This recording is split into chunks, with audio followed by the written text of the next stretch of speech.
الحمد للہ رب العالمین والصلاة والسلام علی سید الانبیاء والمرسلین اما بعد فاعوذ باللہ من الشیطان الرجیم بسم اللہ الرحمن الرحیم۔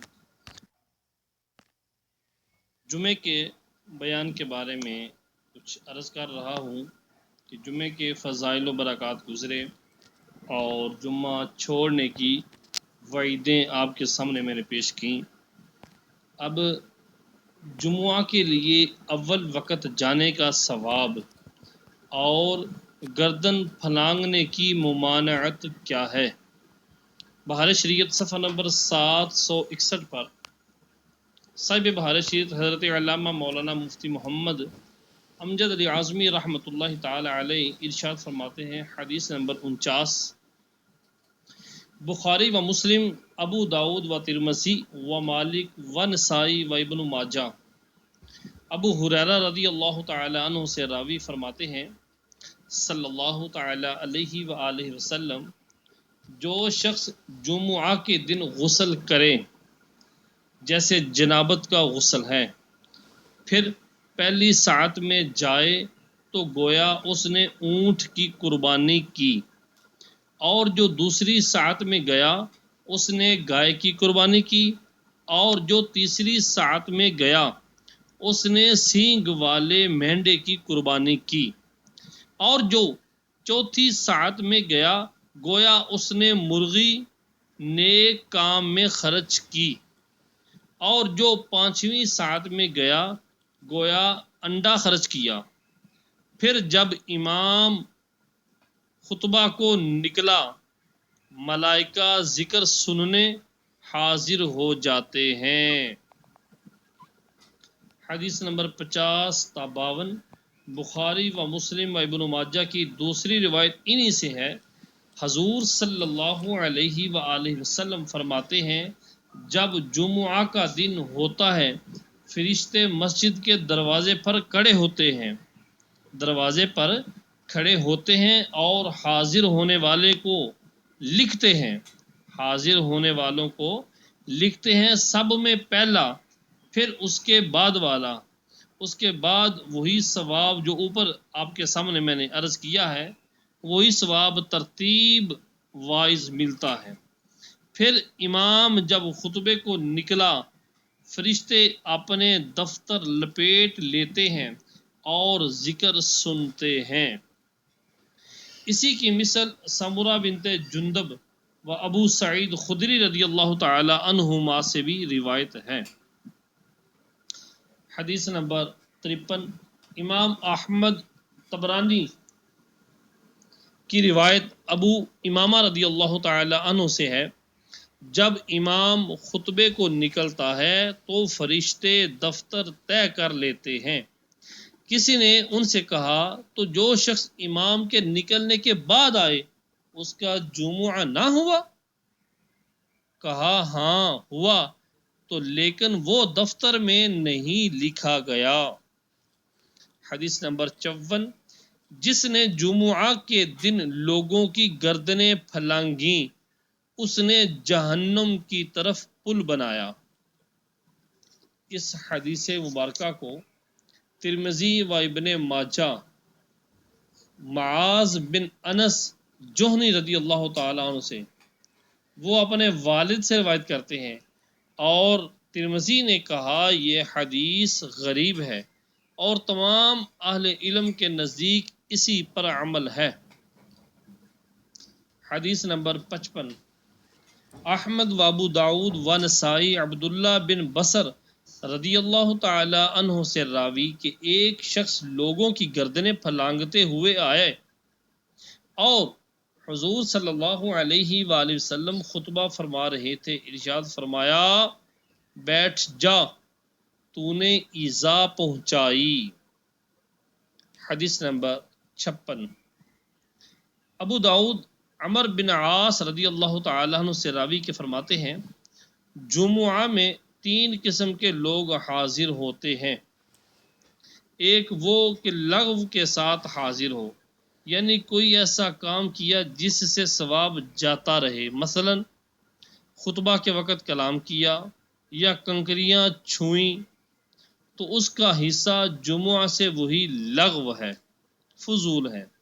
اور ایک وہ شخص کہ اللہ سے دعا کی تو اگر چاہے دے اور چاہے نہ دے، اور ایک وہ کہ سکوت و انصات کے ساتھ حاضر ہوا، یعنی خاموشی کے ساتھ حاضر ہوا، اور کسی مسلمان کی نہ گردن پھلانگی نہ کسی کو ایذا دی، تو جمعہ اس کے لیے کفارہ ہے، آئندہ جمعہ اور 3 دن زیادہ تک۔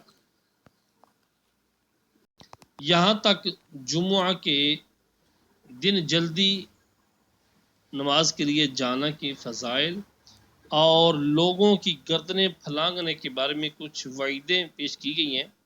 اب یہاں سے مسائل فقہیہ کچھ بیان کیے جائیں گے نماز جمعہ کے بارے میں، کہ جمعہ کہاں کہاں اور کس کس جگہ شروع کیا جا سکتا ہے، اور نماز جمعہ کون پڑھا سکتا ہے۔ یہ سارے مسائل انشاءاللہ العزیز آپ کے سامنے میں پیش کرتا ہوں، توجہ فرمائیے گا۔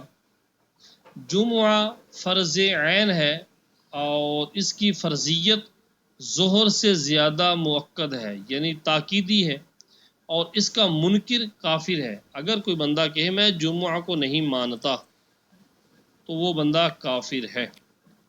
مسئلہ نمبر 1، جمعہ پڑھنے کے لیے 6 شرطیں ہیں کہ ان میں سے ایک شرط بھی مفقود ہو، ایک شرط بھی نہ پائی جائے تو جمعہ نہیں ہوگا۔ نمبر 1، مصر یا فنائے مصر۔ اب یہ کیا ہے؟ مصر وہ جگہ ہے جس میں متعدد کوچے اور بازار ہوں، اور وہ ضلع یا پرگنہ، پرگنہ کیا ہوتا ہے؟ یعنی ضلع کا وہ حصہ ہوتا ہے، وہ ضلع یا پرگنہ ہو کہ اس کے متعلق دیہات گنے جاتے ہوں، اور وہاں کوئی حاکم ہو کہ اپنے دبدبہ و سطوت کے سبب، روب و دبدبہ کے سبب مظلوم کا انصاف ظالم سے لے سکے، یعنی انصاف پر قدرت کافی ہے، اگرچہ ناانصافی کرتا اور بدلہ نہ لیتا ہو، لیکن انصاف پر قدرت کا ہونا یہ ضروری ہے۔ اور مصر کے آس پاس کی جگہ، اس شہر کے آس پاس کی جگہ جو مصر کی مصلحتوں کے لیے ہو، مصر کی ضروریات کے لیے ہو، اسے فنائے مصر کہتے ہیں۔ جیسے قبرستان، گھوڑ دوڑ کا میدان، فوج کے رہنے کی جگہ، کچہریاں، اسٹیشن، کہ یہ چیزیں شہر سے باہر ہوں تو فنائے مصر میں ان کا شمار ہے، اور وہاں جمعہ جائز ہے۔ لہذا جمعہ یا شہر میں پڑھا جائے یا قصبہ میں یا ان کی فنا میں اور گاؤں میں جائز نہیں۔ مسئلہ نمبر 2، جس شہر پر کفار کا تسلط ہو گیا وہاں بھی جمعہ جائز ہے جب تک دارالاسلام رہے۔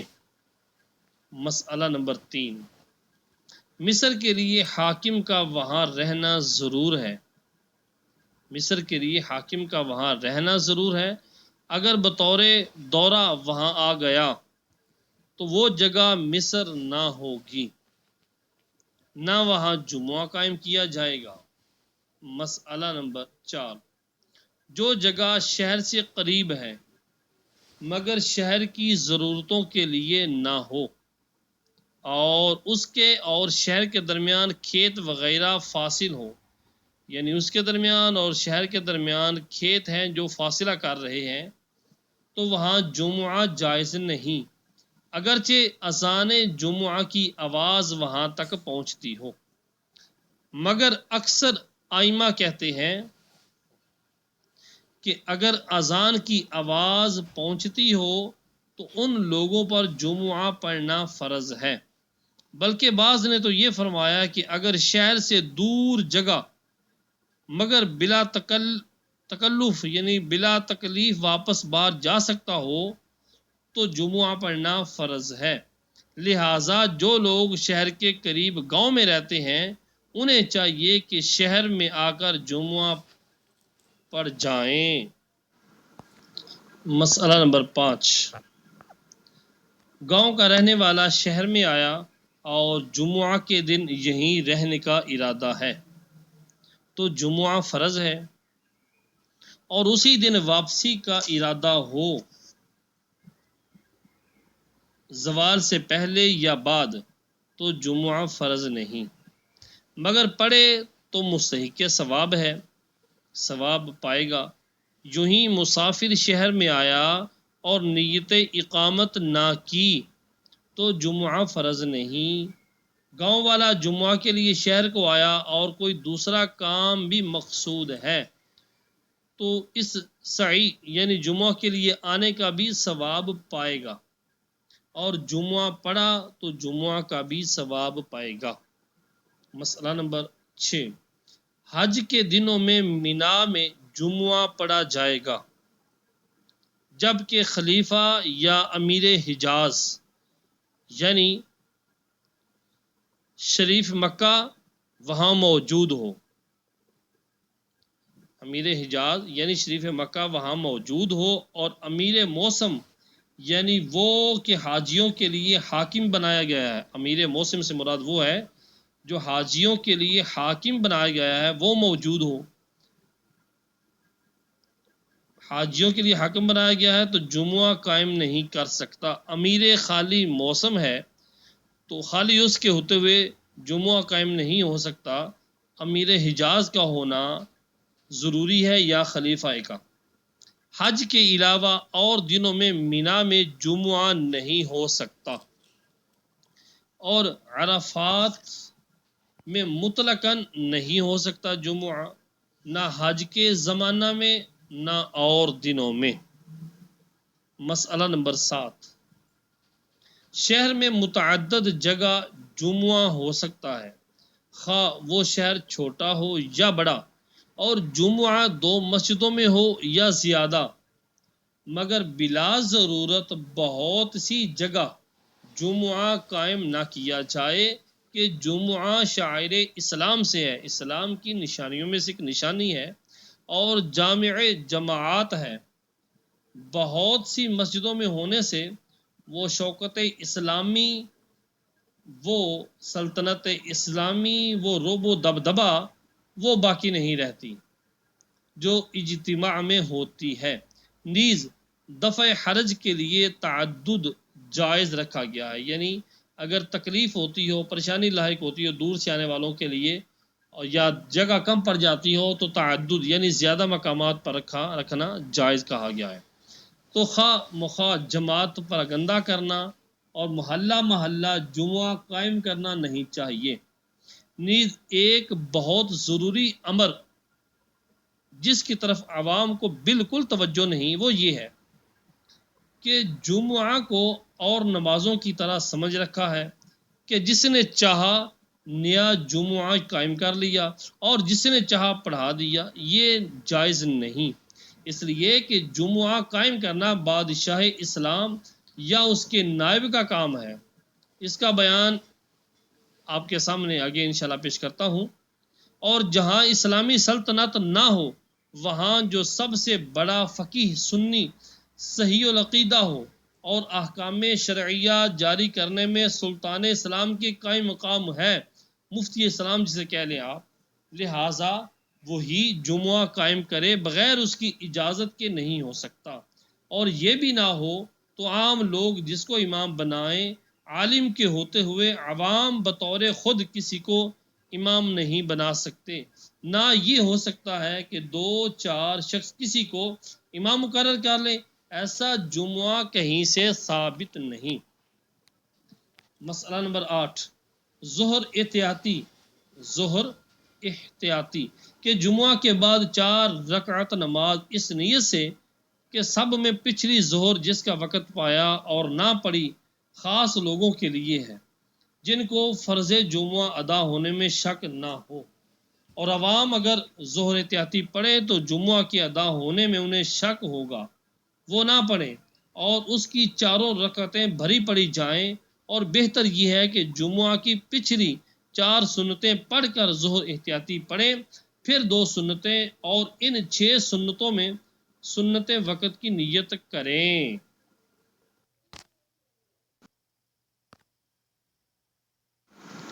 اور جمعہ قائم کرنے کے لیے، جمعہ ادا ہونے کے لیے دوسری شرط ہے سلطان اسلام یا اس کا نائب جسے جمعہ قائم کرنے کا حکم دیا۔ مسئلہ نمبر 9، سلطان عادل، سلطان عادل ہو یا ظالم جمعہ قائم کر سکتا ہے۔ یوں ہی اگر زبردستی بادشاہ بن بیٹھا، یعنی شرعاً اس کو حق امامت نہ ہو، مثلا کرشی نہ ہو یا کوئی اور شرط مفقود ہو، نہ پائی جائے، تو یہ بھی جمعہ قائم کر سکتا ہے۔ یوں ہی اگر عورت بادشاہ بن بیٹھی تو اس کے حکم سے جمعہ قائم ہوگا، یہ خود نہیں قائم کر سکتی۔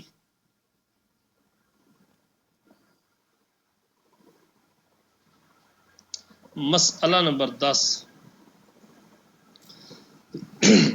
بادشاہ نے جسے جمعہ کا امام مقرر کر دیا وہ دوسرے سے بھی پڑھوا سکتا ہے، اگرچہ اسے اس کا اختیار نہ دیا ہو کہ دوسرے سے پڑھوا دے۔ مسئلہ نمبر 11، امام جمعہ کی بلا اجازت، امام جمعہ کی بلا اجازت کسی نے جمعہ پڑھایا، یعنی امام جمعہ کی اجازت بغیر کسی نے جمعہ پڑھایا، اگر امام یا وہ شخص جس کے حکم سے جمعہ قائم ہوتا ہے شریک ہو گیا تو جمعہ ادا ہو جائے گا، ورنہ نہیں۔ مسئلہ نمبر 12، حاکم شہر کا انتقال ہو گیا یا فتنہ کے سبب کہیں چلا گیا اور اس کے خلیفہ ولی عہد جو ہے یا قاضی معزون نے جمعہ قائم کیا تو جائز ہے۔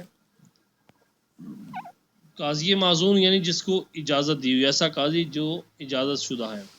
مسئلہ نمبر 13، کسی شہر میں بادشاہ اسلام وغیرہ جس کے حکم سے جمعہ قائم ہوتا ہے نہ ہو، کسی شہر میں بادشاہ اسلام نہ ہو جس کے حکم سے جمعہ قائم ہوتا ہے تو عام لوگ جسے چاہیں امام بنا دیں، جو ہی اگر بادشاہ سے اجازت نہ لے سکتے ہوں جب بھی کسی کو مقرر کر سکتے ہیں۔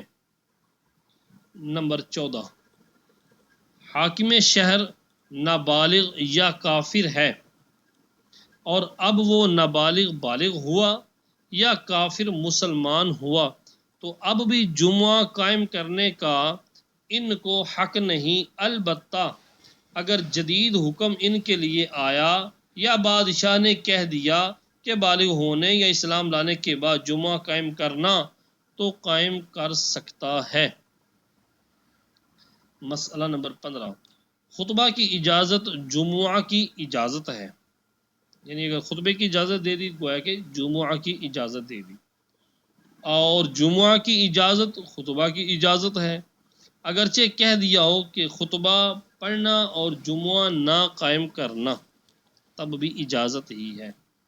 مسئلہ نمبر 16، بادشاہ لوگوں کو جمعہ قائم کرنے سے منع کر دے تو لوگ خود قائم کر لیں، اور اگر اس نے کسی شہر کی شہریت باطل کر دی، کسی شہر کی شہریت ہی باطل کر دی تو لوگوں کو اب جمعہ پڑھنے کا اختیار نہیں۔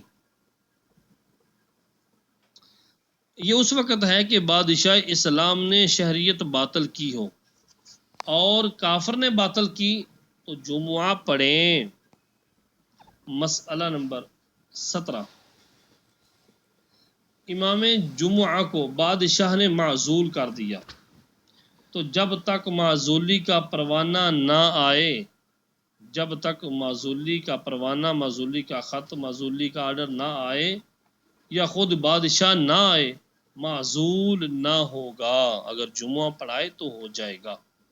مسئلہ نمبر 18، بادشاہ سفر کر کے اپنے ملک کے کسی شہر میں پہنچا تو وہاں جمعہ خود قائم کر سکتا ہے۔ جمعہ قائم کرنے کے لیے تیسری شرط ہے وقت ظہر کا ہونا، یعنی وقت ظہر میں نماز پوری ہو جائے تو اگر اثناء نماز دوران نماز میں اگرچہ تشہد کے بعد عصر کا وقت آ گیا، جمعہ باطل ہو گیا، ظہر کی قضا پڑھیں۔ مسئلہ نمبر 19، مقتدی نماز میں سو گیا تھا تو آنکھ اس وقت کھلی کہ امام سلام پھیر چکا ہے، تو اگر وقت باقی ہے جمعہ پورا کر لے، ورنہ ظہر کی قضا پڑھے، یعنی نئے تحریمہ سے۔ یوں ہی اگر اتنی بھیڑ تھی کہ رکوع سجود نہ کر سکا یہاں تک کہ امام نے سلام پھیر دیا تو اس میں بھی وہی صورتیں ہیں جو پیش کر دی آپ کو پہلے عرض کر دی ہیں۔ جمعہ قائم کرنے کے لیے چوتھی شرط ہے خطبہ۔ خطبہ جمعہ میں شرط یہ ہے کہ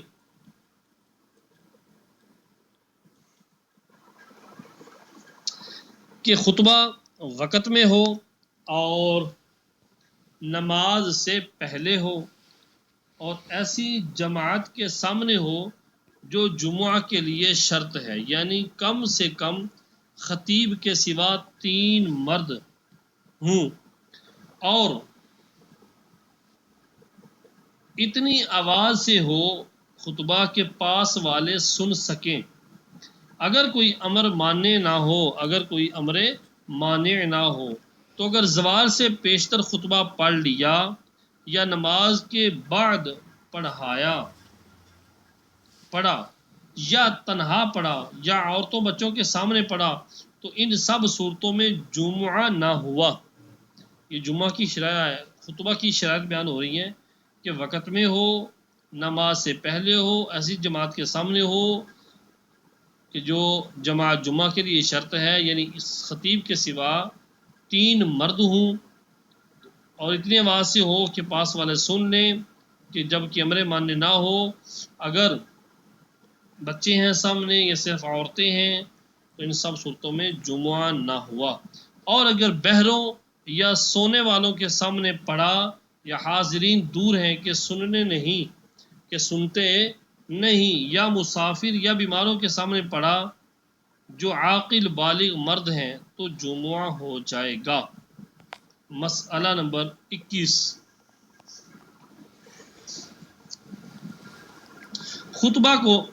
خطبہ ذکر الہی کا نام ہے، اگرچہ صرف ایک بار الحمدللہ یا سبحان اللہ یا لا الہ الا اللہ کہا اسی قدر سے فرض ادا ہو جائے گا، مگر اتنے ہی پر اکتفا کرنا مکروہ ہے۔ مسئلہ نمبر 22، چھینک آئی اور اس پر الحمدللہ کہا یا تعجب کے طور پر سبحان اللہ یا لا الہ الا اللہ کہا تو فرض ادا نہ ہوا۔ مسئلہ نمبر 23، خطبہ و نماز میں اگر زیادہ فاصلہ ہو جائے تو وہ خطبہ کافی نہیں۔ خطبہ اور نماز کے درمیان اگر فاصلہ زیادہ ہو جائے تو وہ خطبہ کافی نہیں۔ مسئلہ نمبر 24، سنت یہ ہے کہ 2 خطبے پڑھے جائیں اور بڑے بڑے نہ ہوں، اگر دونوں مل کر طوال مفصل سے بڑھ جائیں تو مکروہ ہے، خصوصاً سردیوں میں۔ طوال مفصل پیچھے میں عرض کر چکا ہوں آپ کے سامنے، اوساط مفصل، طوال مفصل اور قصار مفصل۔ مسئلہ نمبر 25، خطبہ میں یہ چیزیں سنت ہیں: خطیب کا پاک ہونا، کھڑا ہونا، خطبہ سے پہلے خطیب کا بیٹھنا، خطیب منبر پر ہونا، خطیب کا منبر پر موجود ہونا اور سامعین کی طرف منہ اور قبلہ کو پیٹ کرنا، اور بہتر یہ ہے کہ منبر محراب کی بائیں جانب ہو، حاضرین کا متوجہ با امام ہونا، خطبہ سے پہلے اعوذ باللہ آہستہ پڑھنا۔ نمبر 9، اتنی بلند آواز سے خطبہ پڑھنا کہ لوگ سنیں۔ نمبر 10، الحمد سے شروع کرنا۔ نمبر 11، اللہ عز و جل کی ثنا کرنا۔ نمبر 12، اللہ عز و جل کی وحدانیت اور رسول اللہ صلی اللہ تعالی علیہ وآلہ وسلم کی رسالت کی شہادت دینا۔ نمبر 13، حضور صلی اللہ علیہ وآلہ وسلم پر درود بھیجنا۔ نمبر 14، کم سے کم ایک آیت کی تلاوت کرنا۔ نمبر 15، پہلے خطبہ میں وعظ و نصیحت ہونا، دوسرے میں حمد و ثنا و شہادت و درود کا اعادہ کرنا۔ نمبر 17، دوسرے میں مسلمانوں کے لیے دعا کرنا۔ نمبر 18، دونوں خطبے ہلکے ہونا۔ نمبر 19، دونوں کے درمیان بقدر 3 آیت پڑھنے کے بیٹھنا۔ مستحب یہ ہے کہ دوسرے خطبے میں آواز بنسبت پہلے کے پست ہو، اور خلفائے راشدین وعمین مکرمین حضرت حمزہ، حضرت عباس رضی اللہ تعالی عنہم کا ذکر ہو۔ بہتر یہ ہے کہ دوسرا خطبہ اس سے شروع کریں۔ کس سے؟ الحمدللہ نحمدہ ونستعینہ ونستغفرہ ونؤمن بہ ونتوکل علیہ ونعوذ باللہ من شرور انفسنا ومن سیئات اعمالنا، من یہدہ اللہ فلا مضل لہ، من یہد اللہ فلا مضل لہ ومن یضللہ فلا ہادی لہ۔ نمبر 20، مرد اگر امام کے سامنے ہو تو امام کی طرف منہ کرے، اور داہنے بائیں ہو تو امام کی طرف مڑ جائے، اور امام سے قریب ہونا افضل ہے، مگر یہ جائز نہیں کہ امام سے قریب ہونے کے لیے لوگوں کی گردنیں پھلانگے۔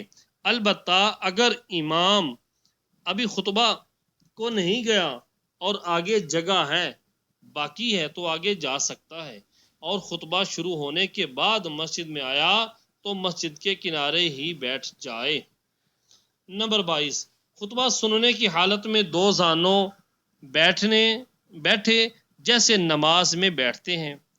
بادشاہ اسلام کی ایسی تعریف جو اس میں نہ ہو، بادشاہ کی ایسی تعریف کرنا، بادشاہ اسلام کی جو تعریف اس میں نہ ہو، حرام ہے۔ مثلا مالک رکاب امم، کہ یہ محض جھوٹ اور حرام ہے۔